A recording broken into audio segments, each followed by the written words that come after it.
The day before my son's wedding, my daughter-in-law said, "The best gift would be if you disappeared from our family." So I did. I sold their house and called off the wedding. What I left in the empty home shocked them. You know that gut-wrenching moment when someone you love, someone you've sacrificed everything for, looks you dead in the eye and tells you the best gift you could give them is to disappear? That was me, standing in my son's kitchen, watching Amanda, his fiancée, smile that sickly sweet plastic smile I'd learned to dread. Her pristine wedding dress hung behind her, a stark white testament to the perfect day I was paying for. And Michael, my own son, he just nodded along, not even bothering to look at me. It was a betrayal so cold it felt like a physical blow. Now, how in the world did I end up there? Let me tell you, it wasn't a sudden storm. It was years in the making, a slow, insidious erosion of boundaries. 3 years ago, after my late husband Robert passed away, I did what any loving mother would do. I sold our beautiful Victorian home, the one Robert and I had poured our hearts into restoring, to give Michael and Amanda the down payment for their dream house. $87,000. My entire life savings, handed over with a mother's unconditional love, on the promise that I'd always have a place with them, always be part of their family. And now, the day before their extravagant wedding, a wedding I was financing, mind you. Amanda had decided I was disposable. You heard her? Michael finally spoke, his voice ice cold. This is supposed to be our special weekend. Your negativity is ruining everything. My negativity? I'd spent the morning arranging flowers, the afternoon helping with last-minute preparations, and the entire evening listening to Amanda complain about everything from the weather to the caterer. The only negative thing I'd done was suggest that maybe, just maybe, we didn't need ice sculptures shaped like swans. Where exactly am I supposed to go? I asked, my voice eerily calm, surprised at how steady it sounded. Amanda just shrugged, examining her perfectly manicured nails. I don't know. A hotel? Your sister's? Honestly, Dorothy, I don't care where you go, as long as you're not here tomorrow. This is my son's house, too, I reminded her, clinging to that sliver of truth. Actually, Michael cleared his throat, avoiding my gaze. It's more Amanda's house now. She's been handling all the finances, making the improvements. You just gave us some money once. Some money once. $87,000, reduced to some money once. I stood there in the kitchen, a place where I'd cooked countless family dinners, looking at the granite countertops I'd helped choose, the custom cabinets my money had made possible. These people had taken everything I'd given them and somehow convinced themselves they deserved it, that it was their due. That's when something inside me shifted. It didn't break. It shifted, like a gear clicking into a different, unexpected position. You're right, I said softly. I should go. Amanda looked genuinely surprised. She'd probably expected tears pleading, the usual dramatic scene she could later spin to her friends about Dorothy being difficult again. I'll pack my things and be gone within the hour. Michael actually looked relieved. That's probably for the best, Mom. We can talk after the honeymoon once things settle down. Talk after the honeymoon? As if this was just a temporary disagreement about seating arrangements? I went upstairs to the guest room that had been my home for the past 6 months. Not my room, of course. I wasn't allowed to call it that. Always the guest room because guests eventually leave. As I folded my clothes into my suitcase, I could hear them downstairs, already planning how to rearrange the space. Amanda wanted to turn it into a yoga studio. Michael thought it would make a good office. Neither of them even considered that maybe, just maybe, they should feel some guilt about throwing out the woman who'd made their perfect life possible. I paused at Robert's photograph on the nightstand. 43 years of marriage, and he'd never once made me feel unwanted in my own home. Don't worry, sweetheart, I whispered to his image. I'm not going down without a fight. But first, I had some phone calls to make. Sitting in my car outside their house, no, scratch that, outside the house, my money had bought. I pulled out my phone and dialed my lawyer's emergency number. Margaret Chen had been handling my affairs since Robert's death, and she'd warned me about this exact scenario. Dorothy, it's Saturday evening. Is everything all right? Margaret, I need you to pull the documentation on the house purchase. All of it. A pause. Has something happened with Michael and Amanda? I told her everything. Amanda's cold ultimatum. Michael's spineless betrayal. The casual way they dismissed my contribution as some money once. Margaret listened without interruption, though I could hear her typing furiously in the background. Dorothy, I've been worried about this for months. The way they've been treating your investment as a gift rather than what it actually was. What do you mean, what it actually was? Another pause. Longer this time? You don't remember signing those additional documents? The ones I insisted on after you expressed concerns about Amanda's spending habits? My heart started beating faster. Margaret, please tell me you protected me somehow. Oh, honey, the $87,000 wasn't a gift. Legally, it was a loan, with your name on the deed as co-owner. Amanda never signed the acknowledgement forms I sent over. But in the eyes of the law, you own 35% of that house. I nearly dropped the phone. Are you serious? Dead serious. Amanda kept forgetting to sign the paperwork, and you were so focused on keeping peace in the family that you never pressed the issue. But the mortgage company has you listed as a co-borrower. The deed shows your ownership stake. It's all completely legal and binding. Through the kitchen window, I could see Amanda showing off her wedding dress to someone on video chat, probably her mother. She was laughing, gesticulating wildly, completely oblivious to the conversation that was about to change her life forever. Margaret, hypothetically speaking, what would happen if I wanted to sell my share of the house? Well, as a co-owner, you'd have every right to force a sale. The other owners would have first right of refusal, of course. They could buy you out at current market value. And if they couldn't afford to buy me out? Then the house goes on the market, and the proceeds are split according to ownership percentages. I watched Michael appear in the kitchen window, opening a bottle of champagne, no doubt celebrating their freedom from the burdensome mother. Margaret, I said, my voice steady, I need you to prepare a notice of intent to sell. I want it delivered first thing Monday morning. Dorothy, are you sure about this? Once we start this process, I've never been more sure of anything in my life. They want me to disappear? Fine, but I'm taking my 35% with me.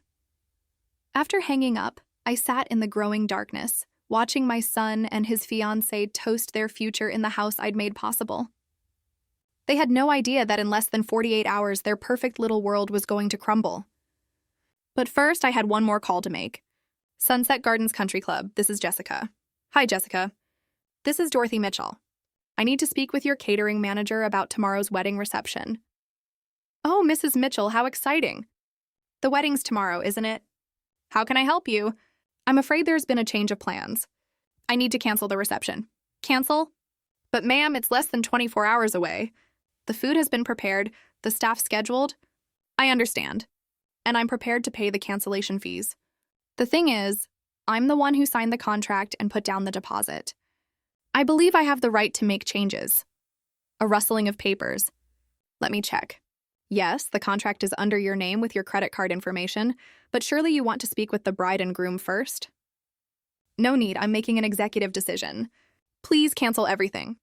Mrs. Mitchell, with respect, this seems like something that should involve the happy couple. I watched Amanda through the window, now trying on her veil for what had to be the 100th time today. The happy couple made it very clear that my involvement in their lives is no longer welcome. So I'm simply honoring their wishes. 20 minutes later, I was checked into the Hampton Inn across town, ordering room service, and feeling something I hadn't experienced in years, the quiet, potent satisfaction of taking control of my own life. My phone started ringing at 11:47 p.m. What did you do? Amanda's voice screeched through the phone so loudly I had to hold it away from my ear. I honored your request, I said calmly, muting the TV in my hotel room. You wanted me to disappear, so I disappeared. The country club called. They said you canceled our reception. Our wedding reception, Dorothy. There are 200 people expecting dinner tomorrow.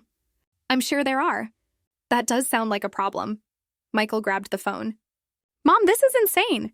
You can't just cancel our wedding because you're upset about sleeping arrangements. I didn't cancel your wedding, sweetheart.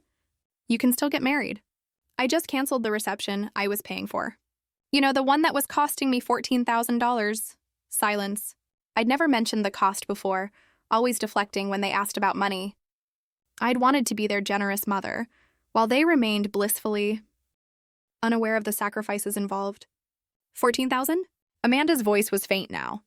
The reception, the flowers, the photographer, the band. Did you think it was all free? Did you think money just materialized because you two decided to have a fairy tale wedding? But we can't tell 200 people. There's no reception, Michael stammered. You're resourceful adults. I'm sure you'll figure something out. McDonald's caters now, I hear. Amanda was crying now. Ugly, sobbing sounds that might have made me feel guilty 6 months ago. Now they just sounded like the tantrums she'd been throwing since the engagement started. How could you do this to us? We trusted you. Trusted me? You literally told me to disappear from your family. I'm simply complying with your request. I didn't mean forever, Amanda wailed. I just meant for the weekend. Aha, I see. So I was supposed to psychically understand that when you said permanently, you actually meant temporarily. My mistake. Michael tried a different approach. Mom, please, we can talk about this like adults. Come back to the house and let's work this out. The house where I'm no longer welcome? The house where my presence ruins everything? I don't think so. Where are you even staying? Amanda demanded. That's not really your concern anymore, is it? You made it quite clear that my living arrangements are my problem to solve. I could hear frantic whispering in the background, probably them trying to figure out how to undo the mess they'd created. Can you at least call the country club back? Michael pleaded. Maybe if you explain it was a misunderstanding. It wasn't a misunderstanding. It was a very clear business decision made by the person who was paying for everything. But what about our guests? What about Amanda's family flying in from California? What about them? You're still getting married. They can still witness that. They just won't get a free dinner afterward. Amanda grabbed the phone back. You're being vindictive and cruel. No, sweetie. Vindictive and cruel was telling the woman who's been supporting your dream wedding to disappear from your family. I'm just being fiscally responsible. This will ruin everything. Everyone will think we're broke. Well, now that you mention it, I let that hang in the air for a moment, letting them squirm. Now that you mention it, without my financial support, you probably are going to be broke pretty soon. That's another thing we should discuss. What do you mean? Michael's voice was tight with panic now. I mean, have you actually looked at your household budget lately? Do you know how much your monthly expenses are versus your income? More frantic whispering. Because I've been supplementing your lifestyle in ways you probably haven't even noticed. The grocery money I slip to Amanda when we go shopping together. The utility bills I pay online because you're always a little short this month. The car repairs, the insurance payments, the little emergencies that keep popping up. Those were gifts, Amanda said weakly. Were they? Because from where I'm sitting, they look more like an allowance. And allowances can be discontinued at any time. The silence stretched so long I thought they'd hung up. Finally, Michael spoke. What do you want, Mom? Now that was interesting. An hour ago, they couldn't wait to get rid of me. Now they wanted to negotiate. I want exactly what you offered me, to disappear from your family permanently, and I want to take my money with me when I go. By Sunday morning, my phone had 37 missed calls and 41 text messages. I ignored them all while enjoying room service breakfast and reading the Sunday paper like a civilized person. The wedding was scheduled for 2:00 p.m. At 9:00 a.m., there was a knock on my hotel room door. Through the peephole, I saw Michael in his wrinkled tuxedo shirt, looking like he hadn't slept a wink. Mom, please, we need to talk. I opened the door but didn't invite him in. Shouldn't you be getting ready for your big day? That's what I need to talk to you about. His eyes were red-rimmed, desperate. Amanda's having a breakdown. She's locked herself in the bathroom and won't come out. Her mother is threatening to fly back to California. The whole thing is falling apart. I'm sorry to hear that. I hope you work it out. Work it out? Mom, you destroyed our wedding. He pushed past me into the room, and I let him. Sometimes you have to let people hang themselves with their own words. No, son. I removed my financial support from your wedding. There's a difference. This is insane. Over what? A misunderstanding about sleeping arrangements? Sit down, Michael. Something in my tone made him obey. I remained standing, looking down at my 42-year-old son, who was finally starting to understand that actions have consequences. This isn't about sleeping arrangements. This is about respect. This is about gratitude. This is about treating the person who made your lifestyle possible like a human being instead of an inconvenience. We've always treated you well. Have you? When was the last time you asked about my life, my interests, my feelings? When was the last time you invited me somewhere because you wanted my company, not because you needed my help? He opened his mouth, then closed it. I'll wait. The silence stretched uncomfortably. When was the last time you called just to talk?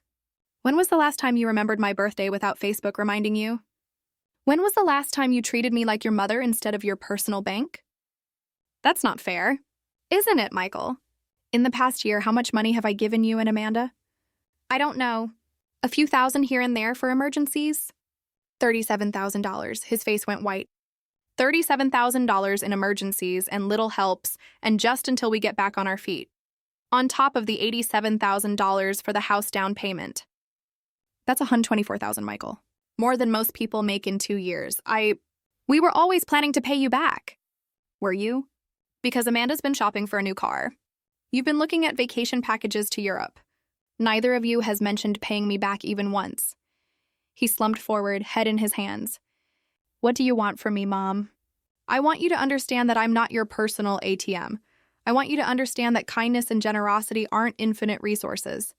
And I want you to understand that when you treat someone badly enough for long enough, eventually they stop caring about your problems. So you're punishing us by ruining our wedding day? The casual cruelty in that statement that my setting boundaries was punishment confirmed everything I'd been feeling. No, Michael. I'm protecting myself by stopping the pattern of financial abuse. Financial abuse? That's ridiculous, is it?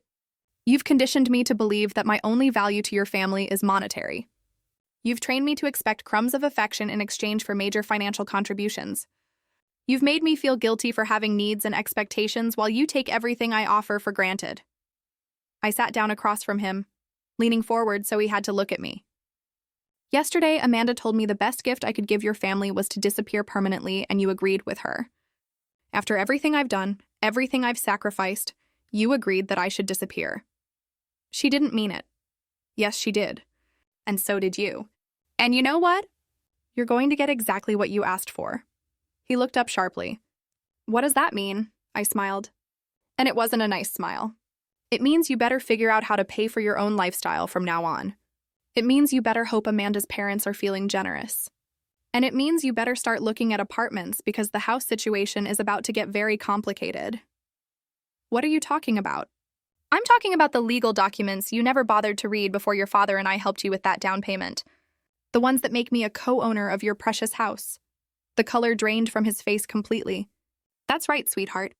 I own 35% of your house and I'm about to put it on the market. Michael stared at me like I'd just spoken in ancient Greek. You can't own part of our house. We bought it. We live there. With my $87,000 down payment, yes.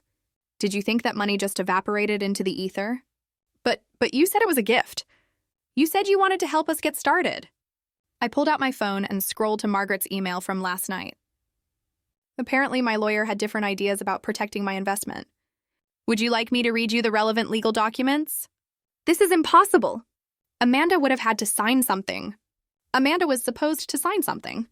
She kept forgetting to return the papers. Margaret kept them on file anyway. Michael was shaking now, either from anger or fear. You planned this. You've been planning this whole thing. Oh, sweetheart. If I'd been planning this, don't you think I would have done it before paying for your wedding? The truth of that seemed to hit him.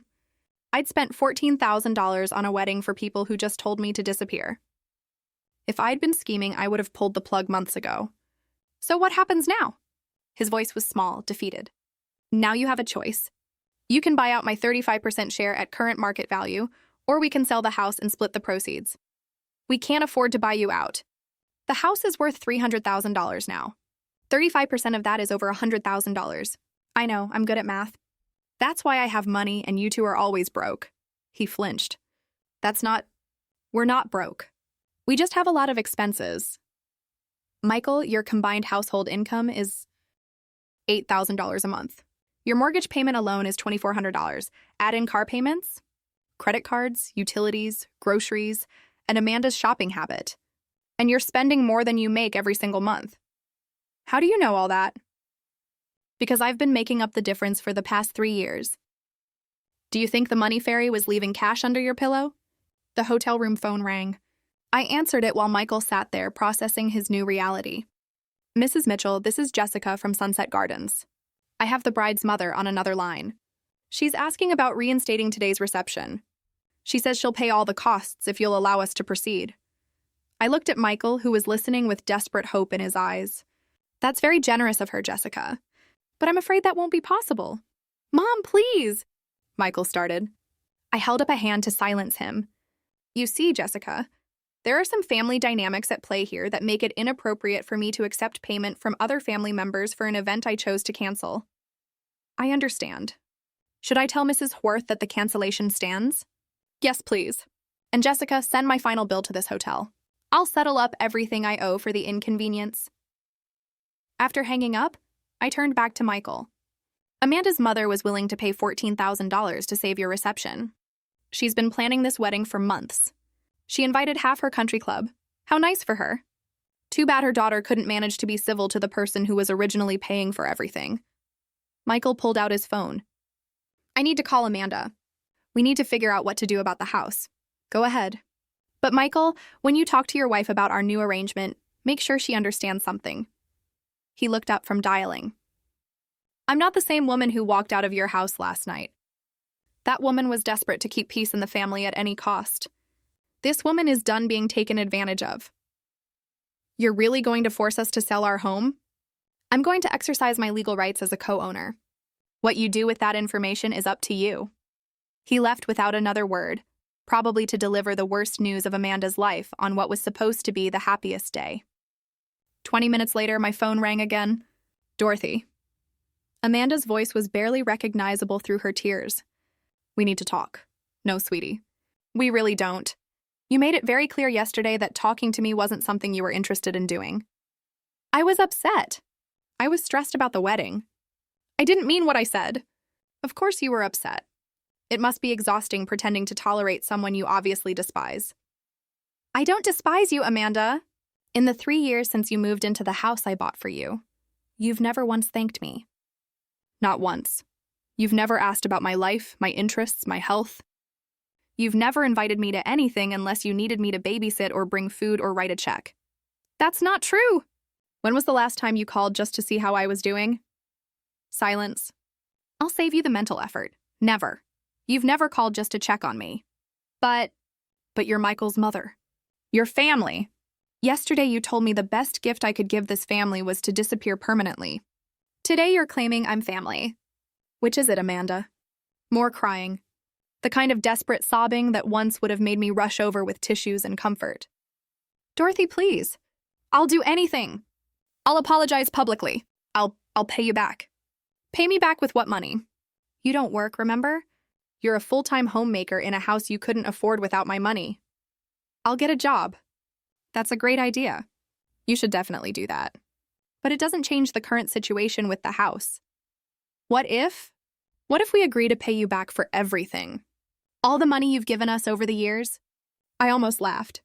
Amanda, honey, you owe me $124,000. At minimum wage, it would take you about 6 years to earn that much. And that's assuming you never spend money on anything else. The silence that followed was the sound of reality finally sinking in. By 4 p.m., they'd called 16 more times. I'd answered exactly none of them. Instead, I was sitting in the hotel restaurant, enjoying a lovely late lunch and watching the local news coverage of a wedding disaster at Sunset Gardens. The reporter didn't mention names, but the footage of Amanda in her wedding dress, crying on the country club steps, was pretty unmistakable. Excuse me, aren't you Dorothy Mitchell? I looked up to see a woman about my age with perfectly styled gray hair and kind eyes. She looked familiar, but I couldn't place her. I'm sorry. Do we know each other? Barbara Horth. Amanda's mother. She gestured to the empty chair across from me. May I? This should be interesting. Barbara sat down with the practiced grace of someone who'd spent decades handling social crises. I wanted to thank you. That wasn't what I'd expected. Thank me for what? For showing my daughter who she really is.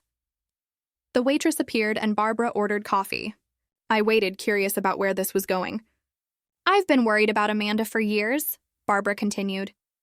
The entitlement, the way she treats people she considers beneath her, the complete lack of gratitude for anything. I kept hoping marriage would mature her. And now I've seen how she treats the woman who made her lifestyle possible. And I'm horrified. Barbara's coffee arrived. She sipped it thoughtfully before continuing. I offered to pay for the reception, not because I support Amanda's behavior, but because I felt responsible for the 200 guests who'd been inconvenienced. But you were right to refuse. Was I? My daughter needed to face consequences for her actions. Real consequences, the kind that can't be fixed with daddy's money or mommy's connections. I studied Barbara carefully. There was something refreshing about her directness. She called me hysterical about the house situation, Barbara continued, demanding that I loan her the money to buy out your share. And I told her absolutely not. If she wanted to own a house, she should have treated the co-owner with respect. A woman after my own heart. Can I ask you something, Dorothy? What's your endgame here? Are you planning to force the sale? I've been wondering that myself. Honestly, I haven't decided. Part of me wants to see if they can actually figure out how to support themselves without my money. Part of me wants to sell the house just to watch their perfect little world crumble. And the other part? The other part remembers that Michael is still my son, despite everything. Barbara nodded.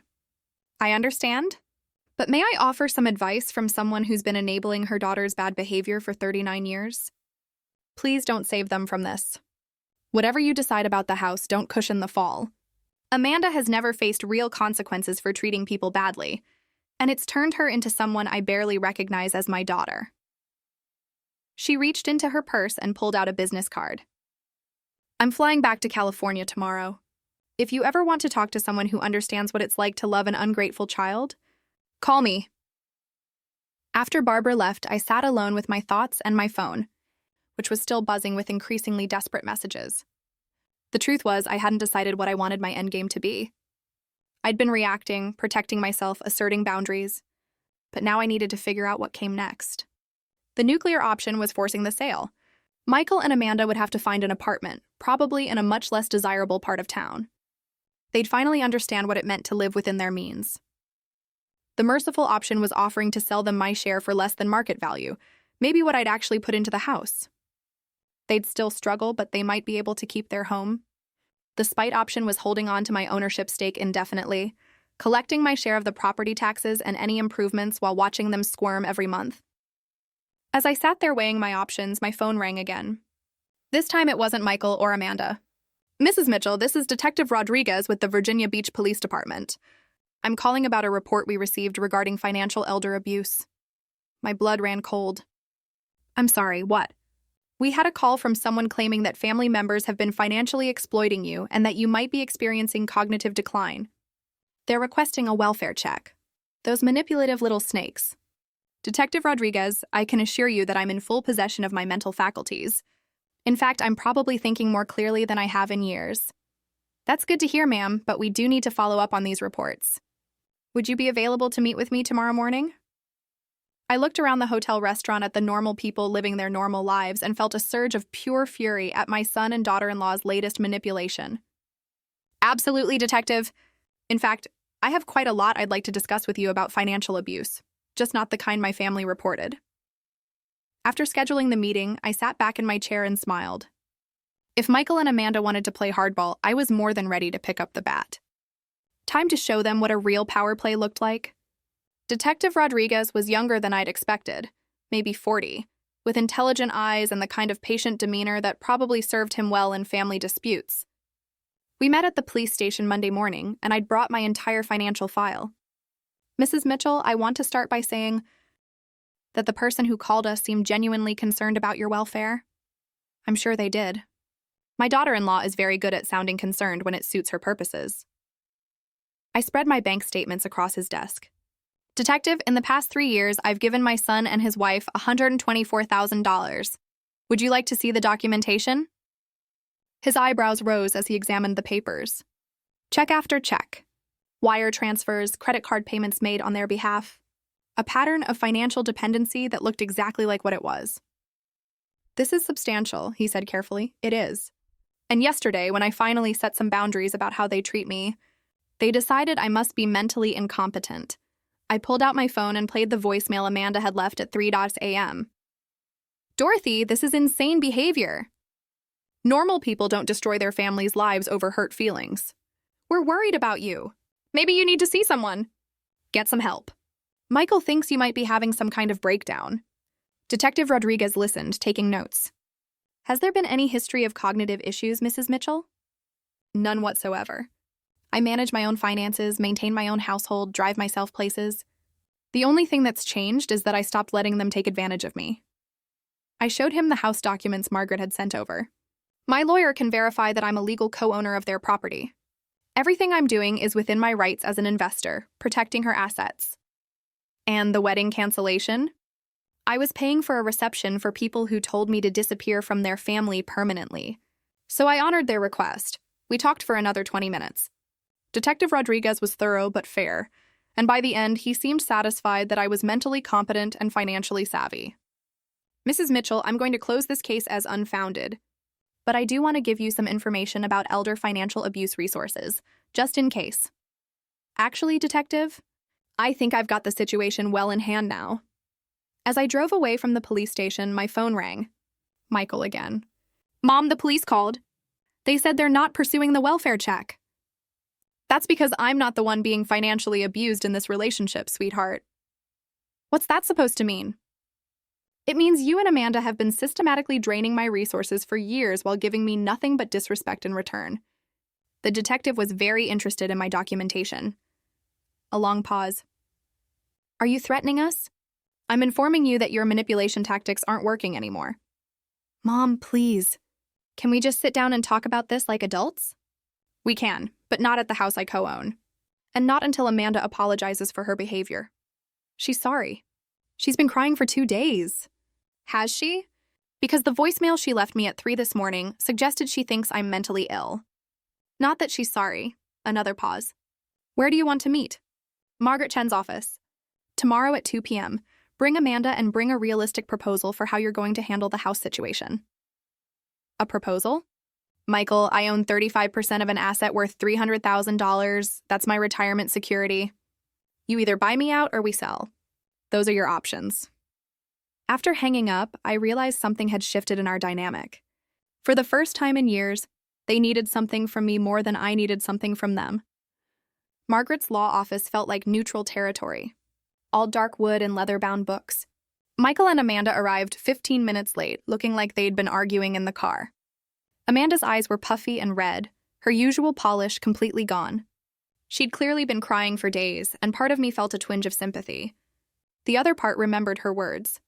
The best gift would be if you disappeared from our family.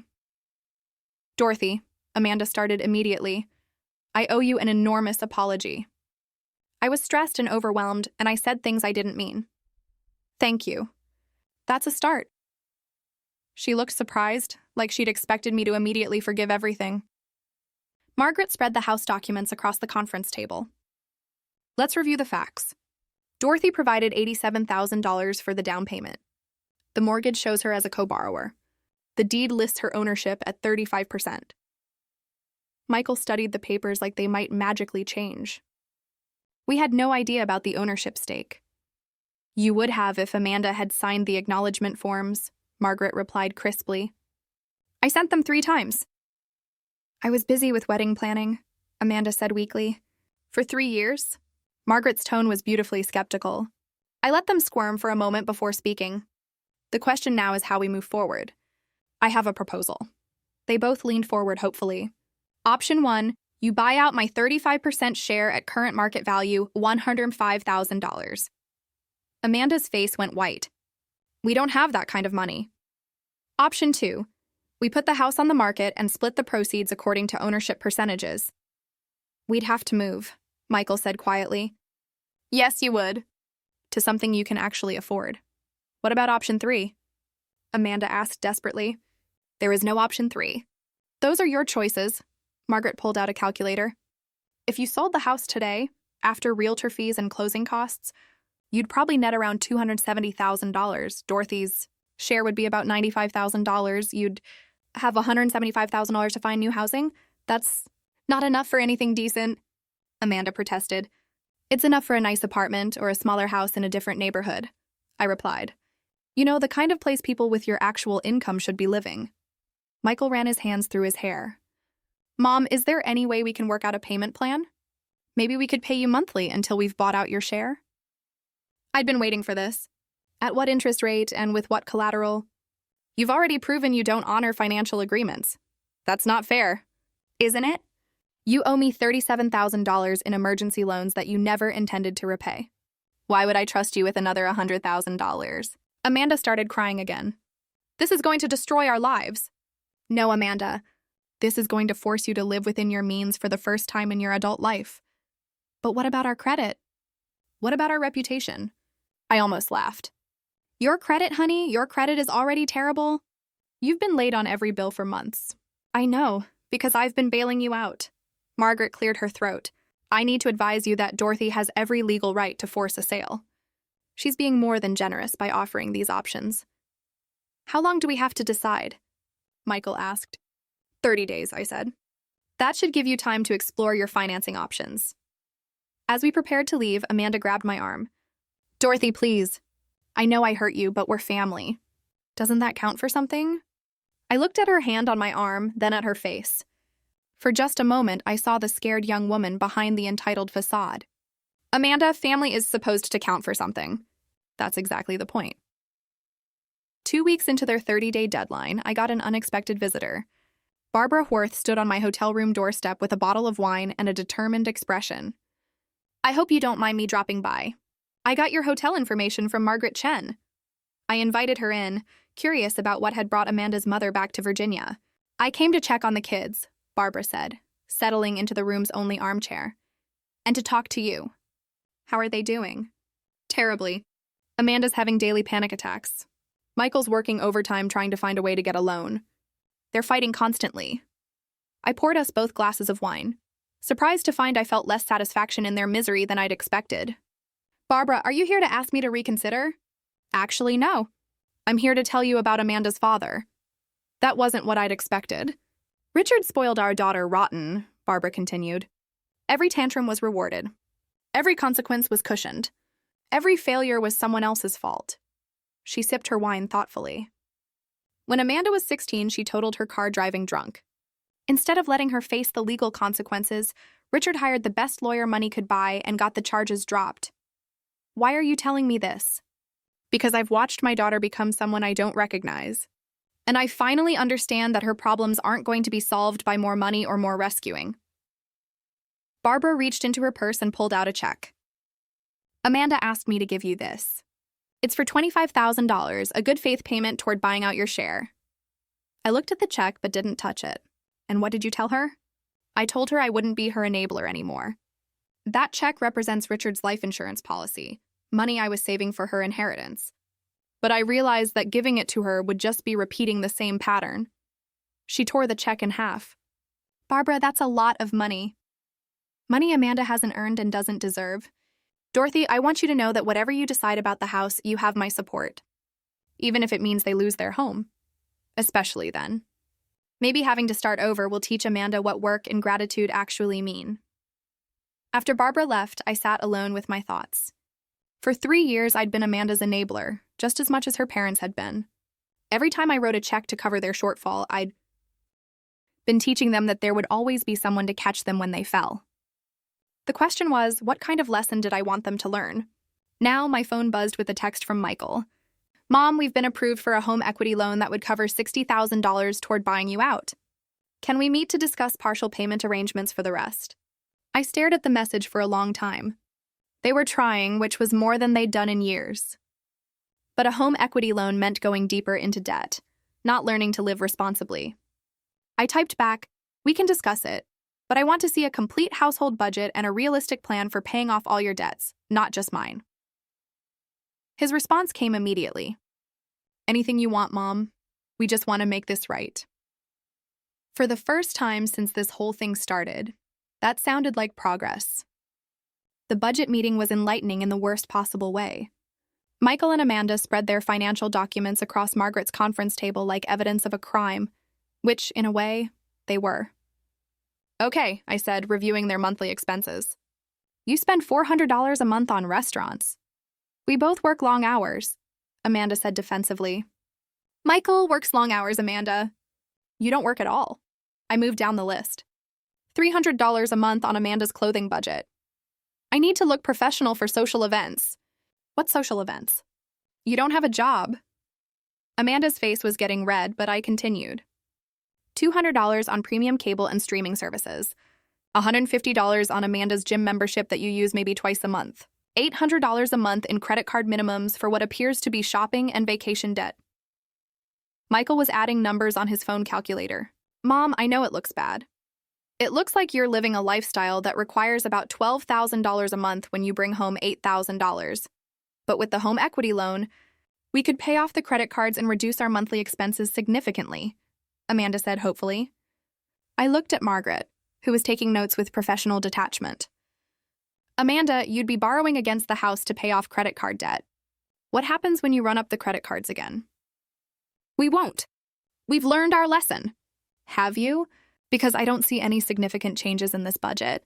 You're still eating out constantly, still maintaining expensive memberships you barely use, still treating shopping like a hobby. Michael leaned forward. What would you want to see, Mom? What would convince you that we're serious about changing? Finally, the right question. I want to see a budget that reflects your actual income. I want to see you cooking at home, canceling unnecessary subscriptions, and Amanda getting a job. A job? Amanda looked horrified. Yes, a job. You're 39 years old with a college degree. There's no reason you can't contribute to the household income. But Michael makes good money? Not good enough, apparently, since you've been supplementing it with my money for 3 years. Margaret cleared her throat. Dorothy, what exactly are you proposing? I'd been thinking about this for days. Here's my offer. You can buy out my share for $75,000 instead of the full market value of $105,000. But there are conditions. They both perked up. First, Amanda gets a job within 60 days and maintains it for at least 2 years. Second, you sell one of your cars and use the proceeds to pay down debt. Third, you stick to a realistic budget with no restaurant meals, no unnecessary shopping, and no new debt for 2 years. How would you monitor that? Michael asked. Monthly financial check-ins with Margaret. You provide bank statements, credit reports, and proof of income. If you violate any of the conditions, the full amount becomes due immediately. Amanda was shaking her head. That's like being in financial prison. No, Amanda, that's called being accountable for your choices. They asked for time to discuss it privately. While they huddled in the hallway, Margaret turned to me. This is either very generous or very cruel. I can't decide which. Maybe it's both. When they came back, Michael spoke for both of them. We accept your terms. All of them? All of them, Amanda confirmed, though she looked like she was swallowing poison. Margaret started drafting the agreement. I'll need this notarized and filed with the county recorder's office. As we finalized the paperwork, I watched my son and daughter-in-law sign away their financial freedom for the next 2 years. Part of me felt victorious. Part of me felt sad that it had come to this. But mostly, I felt like I was finally teaching them a lesson their parents should have taught them decades ago. Actions have consequences, and family isn't a free pass to treat people badly. 6 months later, I was sitting in my new apartment, a lovely 2-bedroom place in a senior community with a pool and walking trails, when Amanda called with surprising news. Dorothy, I got the promotion! Amanda had started working as a receptionist at a dental office, and apparently she'd been good enough at it to move up to office manager. That's wonderful, honey. How do you feel? Exhausted. She laughed, and it was the first genuine laugh I'd heard from her in years. But also proud. I never knew I was good at organizing things. You always were. You just never had to use those skills before. There was a pause. Dorothy, I owe you an apology. A real one, not the panicked one from Margaret's office. I'm listening. I was horrible to you. For years, I treated you like an ATM and then got angry when you had feelings about it. I told myself you were just being dramatic. But the truth is, I was entitled and cruel. I sat down my coffee cup, surprised by how much her words affected me. What changed your mind? Having to work for money instead of just asking for it. Realizing how hard it is to save even $100 when you're paying your own bills. Understanding what you sacrificed to help us. And Michael? He's getting there. He still thinks you were too harsh, but he admits we needed to change. Through my window, I could see other residents working in the community garden. I'd signed up to help with the spring planting next week. How are things between you two? Better. Actually, we're talking more now that we're not constantly stressed about money. We cook together. We take walks instead of going shopping. It's nice. I'm glad. Dorothy, would you like to come to dinner sometime? Nothing fancy. Just homemade spaghetti and maybe some conversation that isn't about money. I thought about it. The old Dorothy would have said yes immediately, desperate to restore the relationship. The new Dorothy had learned to protect her boundaries. I'd like that, but let's start with lunch in a public place. Baby steps, of course. Whatever you're comfortable with. After we hung up, I sat quietly for a while, processing how different this conversation had felt from all the others. Amanda had sounded like an adult, taking responsibility for her actions, not a child making excuses. Maybe the lesson had finally taken. My phone buzzed with a text from Barbara Worth. Heard about Amanda's promotion. Thank you for not giving up on her. I texted back, thank you for not bailing her out. Sometimes the kindest thing you can do for someone is let them face the consequences of their choices. Sometimes love means saying no, and sometimes the best gift you can give someone is the opportunity to discover who they really are when no one's there to catch them. I'd spent 3 years being their safety net, and in doing so, I'd robbed them of the chance to develop their own strength. When I finally pulled that net away, they'd learned to fly. Not because they wanted to, but because they had to. And maybe that was the most valuable lesson of all. Outside my window, the sun was setting over the walking trail where I'd signed up for a seniors hiking group. Tomorrow, I was having lunch with a man named Frank, who'd asked me out after we'd both laughed at the same joke during last week's book club meeting. At 68, I was finally learning what it felt like to be valued for who I was, not what I could provide, and that was worth more than all the money I'd ever given away.